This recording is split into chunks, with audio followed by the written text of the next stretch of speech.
Hey everybody, I'm Ash. I work at the Faulkner County Library, which is probably where you've seen me around.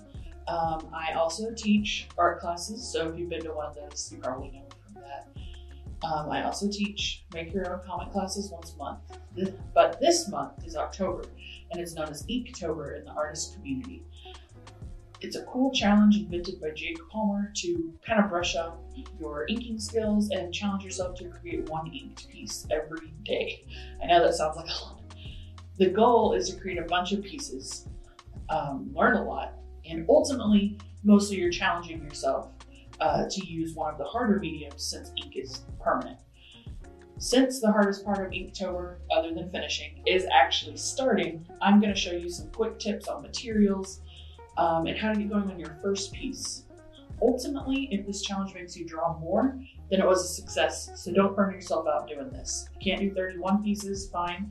Can't do 10, fine. You do 5, great. So we'll get going.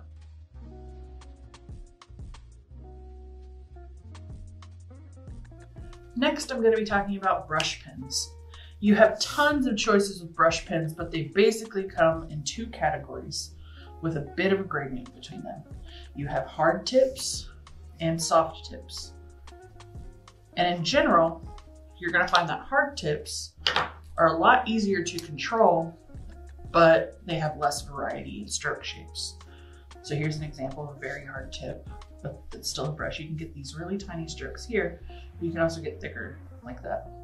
So it's really nice because if you control your lines, you can start hard and end soft, start soft and end hard, and it gives you a lot of variety in brush strokes. But that's just a hard brush. And this is another type of hard brush. This one gives you a little bit more variety, but it's still fairly easy to control. If I can, there we go.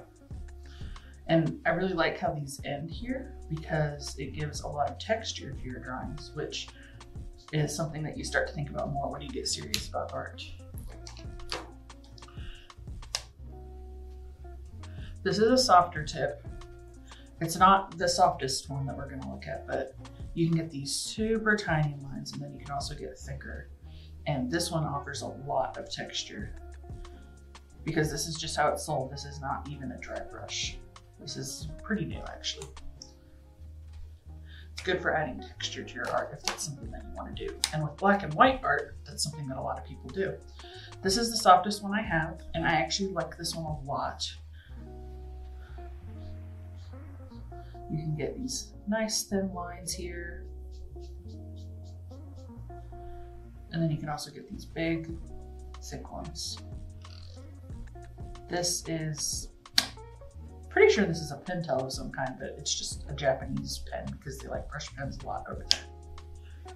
I personally always keep a brush pen around, especially for coloring in large areas of black. So for example, I'm going to be doing this cat, and I'm going to make them a black cat.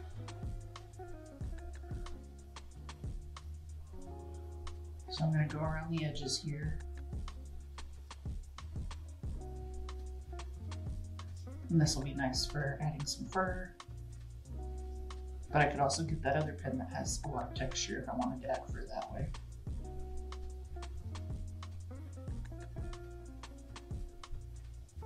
Now I have a black cat at home named Evangeline. She basically looks exactly like this. So after I get down the main features, I'm going to color this in and show you how easy it is. She always looks startled, so that's why this cat is looking rather startled here. As you can see, even though I had enough control to do the edges here, I also have more than enough control that it won't take me forever to fill in this large space of black. I like to leave it not quite perfect, because otherwise it just kind of looks like you did it on a computer, which is fine. That's like going for it. But usually, if I'm using pen and paper, I'm using pen and paper.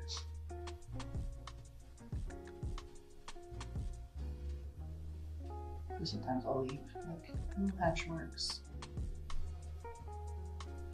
or just whatever. And I'm actually going to go ahead and cover up her her mouth and nose.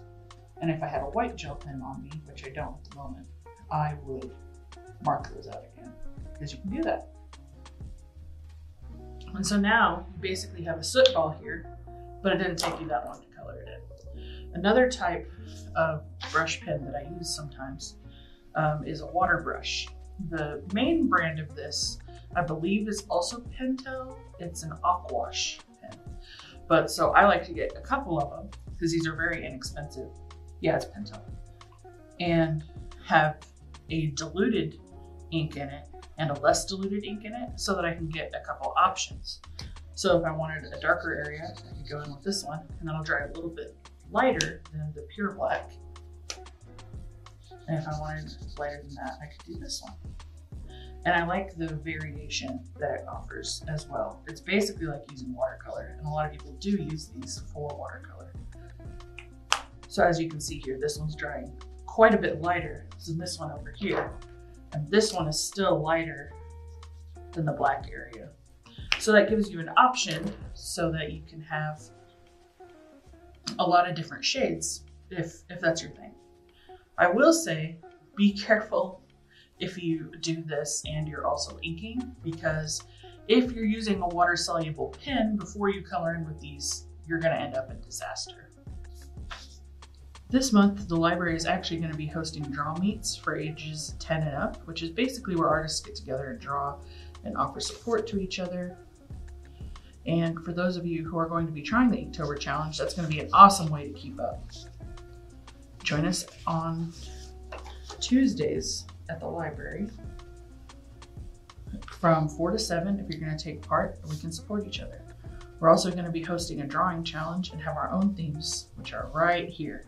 From the 1st to the 6th, you see we have Haunted House, 7th through 13th, Fantasy Familiar, 14th through 19th, Creepy Candy, 20th through 25th, Mysterious Monster. I have a little Mothman here because I love him. And 26th through 31st, we have Paranormal Pumpkin. If you want to upload your piece and enter our contest, tag us on Instagram or Facebook, and be sure to use the hashtag FCO Inktober to make sure we see it. There will be prizes, and since anyone 10 and up can enter, us adults are going to have to work hard to beat the kids because we're going to be picking the most creative pieces as our winners. Kids, be sure to have your parents watch this part of the video so they know the process and we can see your art. Happy inking, everybody. Hope to see you soon.